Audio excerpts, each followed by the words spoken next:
Thanks, Kyle. Yeah, so my name is Ben Whalen, project manager of the Kennebecasis Restoration Committee. We speak before about From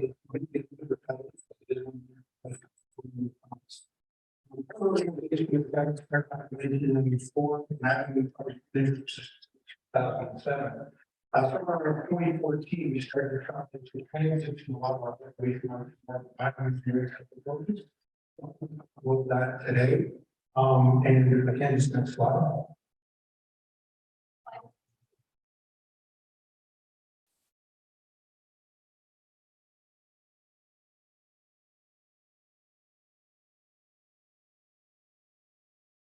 Let me help you out. Maybe just the right button. I'm going to forward for you. Okay, perfect. So yeah, so what we're going to do is look at what's in there. Obviously, you're not going to be able to talk. Why?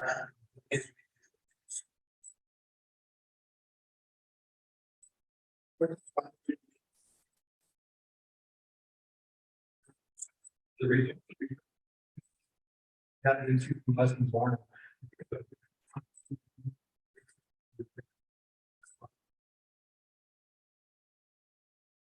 So as I said, we never started before, and you can see from the picture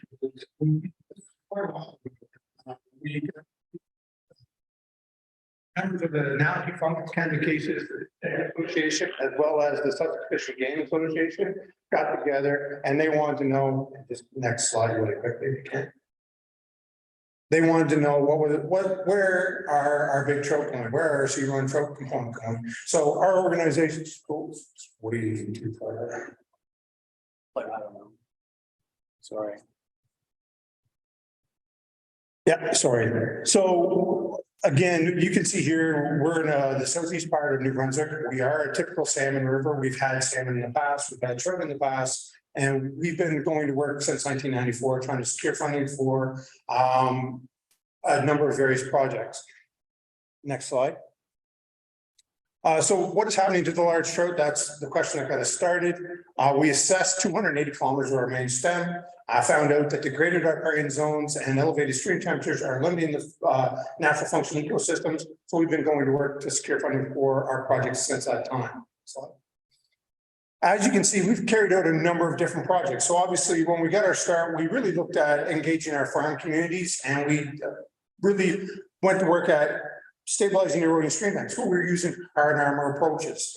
That's great at solving a problem right directly on that site, but it often sends the problem downstream.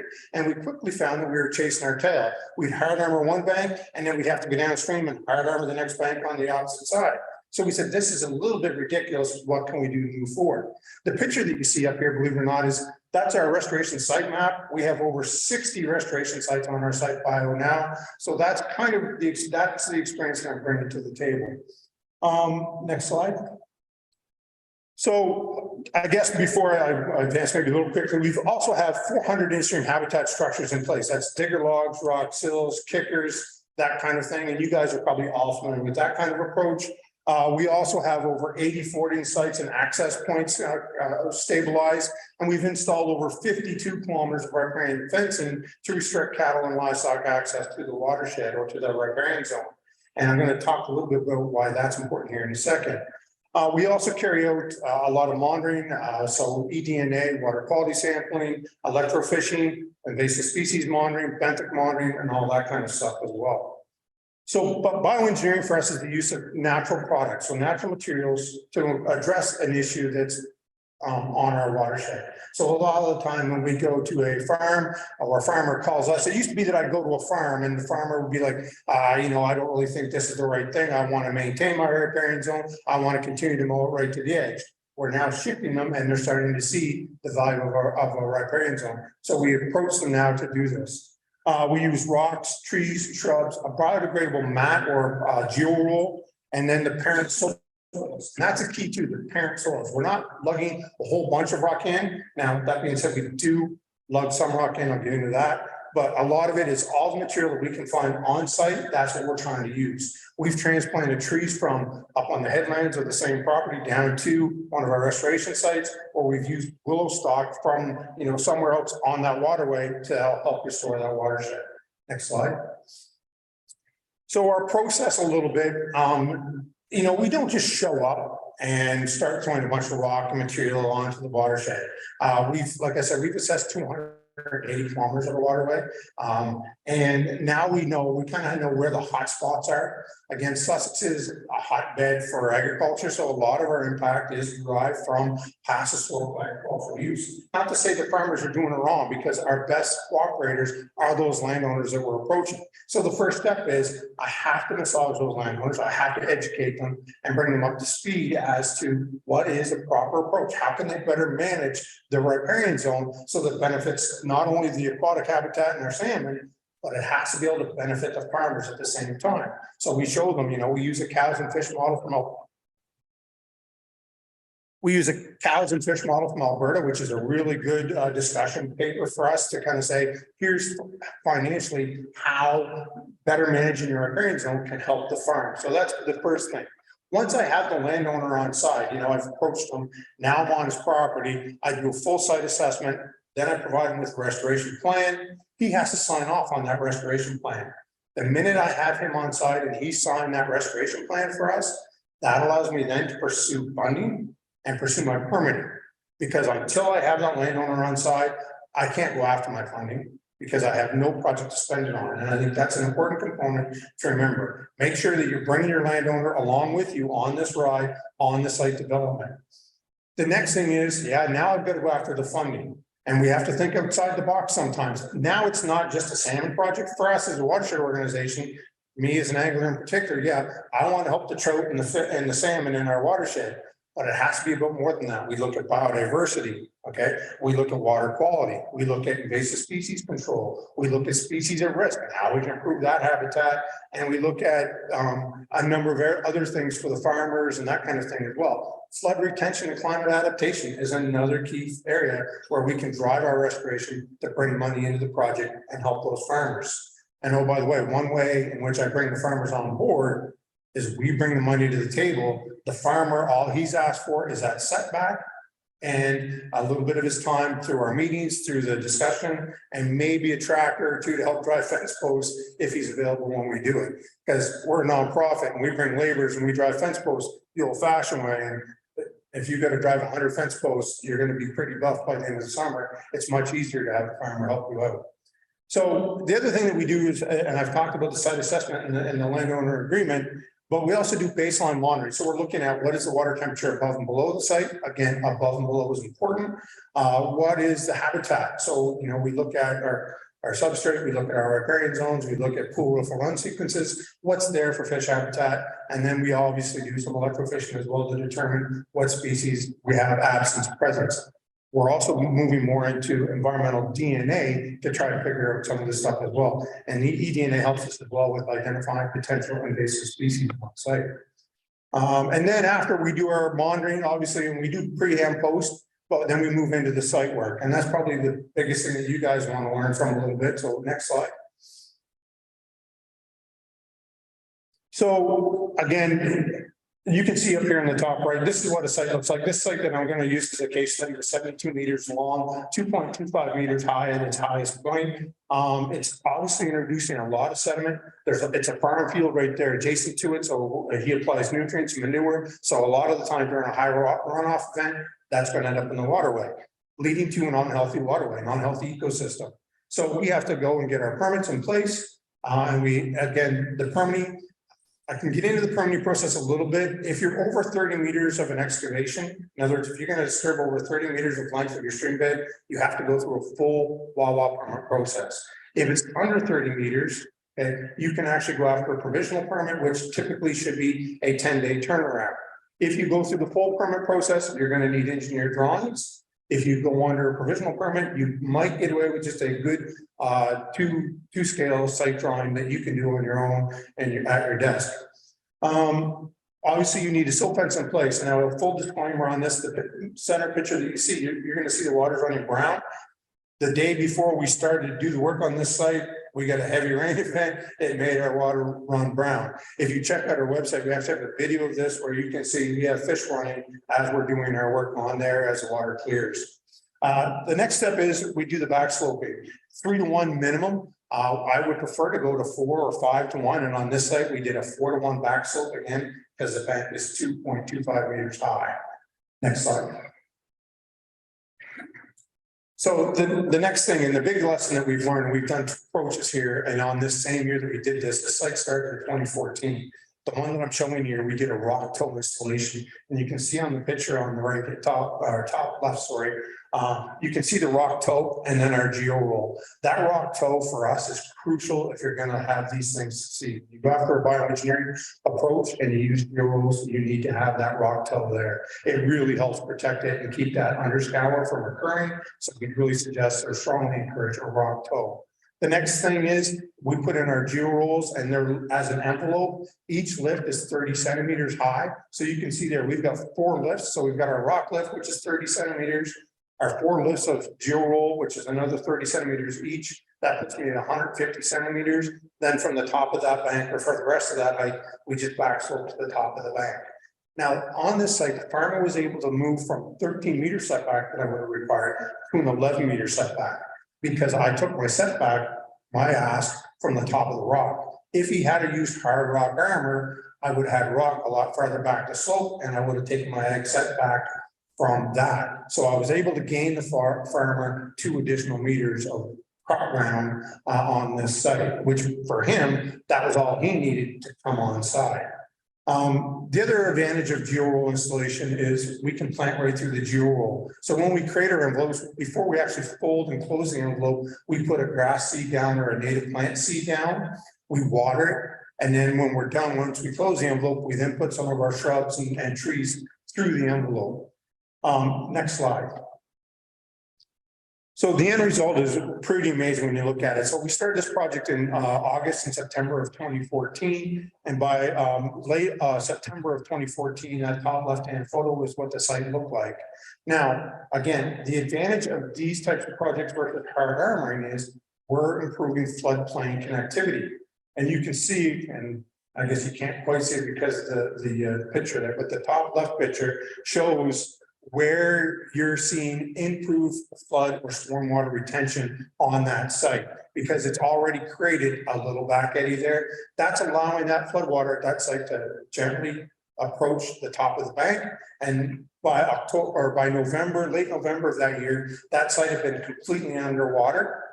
And this picture in the bottom left is where the water had receded. And then by the following fall, the picture on the bottom right is what the site looked like. We had gone in, done a little bit more additional planting. That's where the pines come from. So that's kind of what the site looks like. Right away, I think, and you don't have to be a scientist. I know this is a science day, but you don't have to be a scientist to see that that makes a huge difference as far as sediment reduction, erosion control, nutrient inputs into the system, and long-term floodplain retention, which is really crucial if we're going to engage landowners to have them come on side for improving fish habitat. They have to have a benefit too, and that's what this kind of approach will help and encourage. So other topics or other benefits to the project obviously is, yeah, that stormwater retention is important. Floodplain connectivity is important. The irony of this was our first project, our second site that we've done using bioengineering. Directly downstream from this site, if I had to use a rock armor, there is actually a housing development. So if I had to just use hard rock armor, I would have probably just thrown the problem right down into the housing development. And I'm going to have my municipality upset at me. I'm going to have a whole bunch of homeowners upset at me and at the farmer. And the farmer's going to say, look, what did you do that for? This approach provides floodplain retention, keeps the problem or alleviates the problem on that site, but also doesn't send the problem downstream, because it's absorbing flow, it's slowing flow down, not just pushing it around the corner like riprap would do. Now, there are some situations, by the way, just as a disclaimer, there are some situations where riprap is needed just because of space or whatever. But for us, this is a much more sustainable approach long term. This approach also, because you've got the vegetation buffer, you're able to reduce the sediment and nutrient loading, like I said. It also shades and buffers water temperatures. And again, one of the features on the Kennebecasis watershed is we have elevated stream temperatures. And we can incorporate this kind of riparian restoration We're seeing a reduction in our stream temperatures. And again, our upstream and downstream hobos on this site show that and indicate that. And long term, I think as we start to see global temperatures and water temperatures as a whole have a slow climb, this one's going to be able to buffer and stay fairly stable long term. This also provides on-farm benefits because that riparian zone has a greater diversity. There are some pollinator species in there, so the pollinators are there to help with the crop pollination as well. So the farmer doesn't have to have bees on site, doesn't have to pay a bee farmer to look after that crop. Now the bees and the pollinators are naturally going to do that. This has turned into a huge terrestrial or ungulate migration corridor. They're moving along through that area as well. So it doesn't just benefit fish, it benefits a whole myriad of species. Next slide. How am I doing for time? You're doing good. Good. You've got 4 minutes left and then 5 minutes after that. Perfect. So lessons learned. Bioengineering can be done successfully on small flashy systems. Wards Creek is a small flashy system. It has probably a wet width in the summertime and go 4 to 5 meters. But during the spring of the year, it comes up really quickly and really high.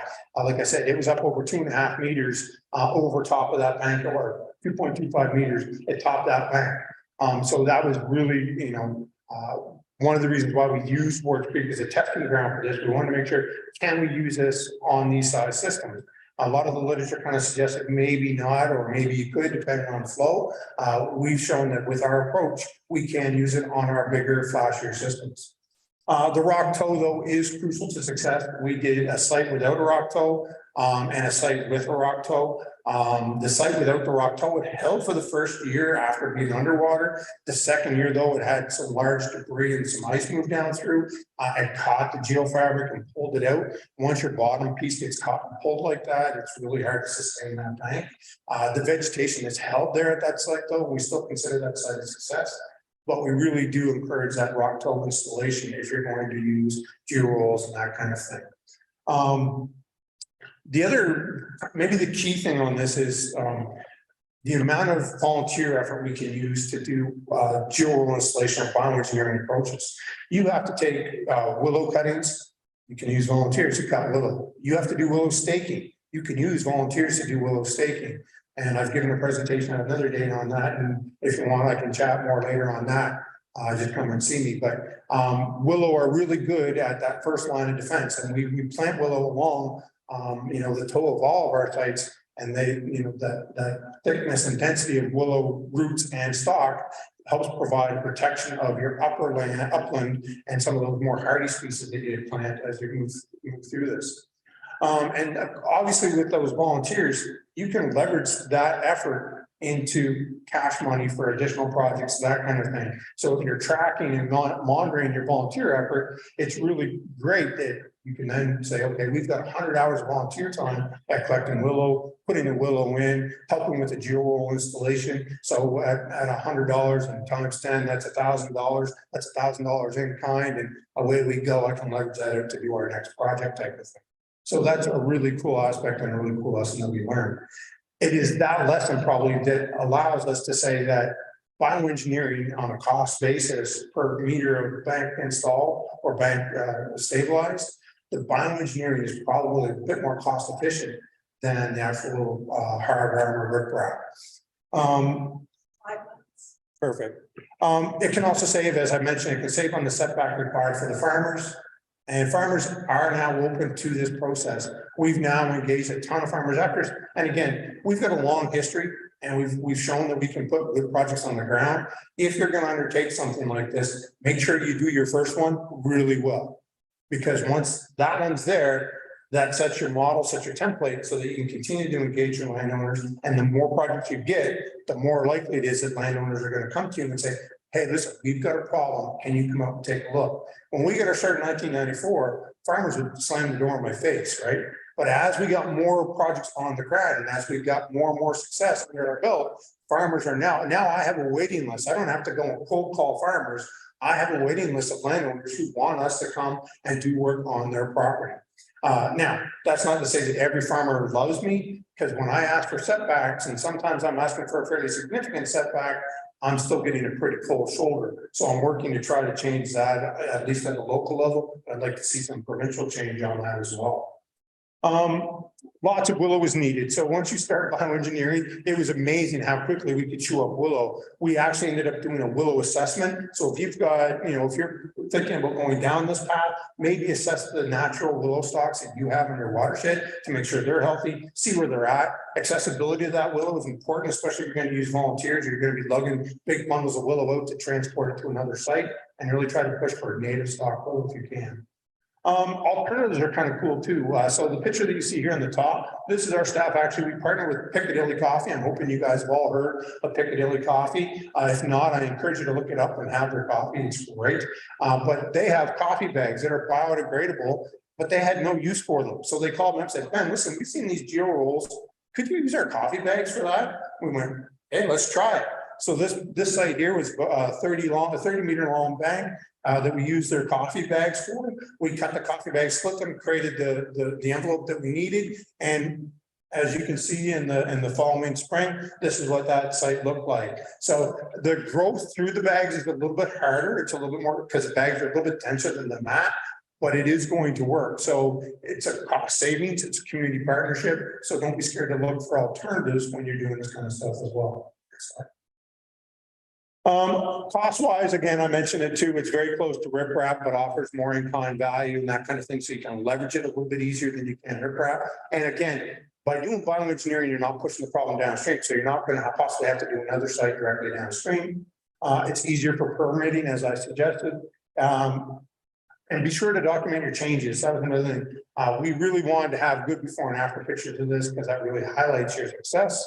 And then it shade and floodplain improvements aid aquatic health. And we've really learned that we are seeing more fish through our restoration sites. We're seeing fish now tend to pool there because the waters are staying cooler. There is shade, there's greater food availability. We're starting to see an increase in fish population directly related to or in correlation with our restoration sites. And you can see this bank here was a 130-meter long bank that we did on the mill stream. And before and after is amazing. Again, that was bioengineering.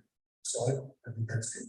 So, right. The other lesson I learned is to be sure to thank your partners. They really like it when you appreciate them. So this is our partners, the Wildlife Trust Fund, Environment Climate Change Canada. The World Wildlife Federation has been a great supporter of ours over the last 2 years.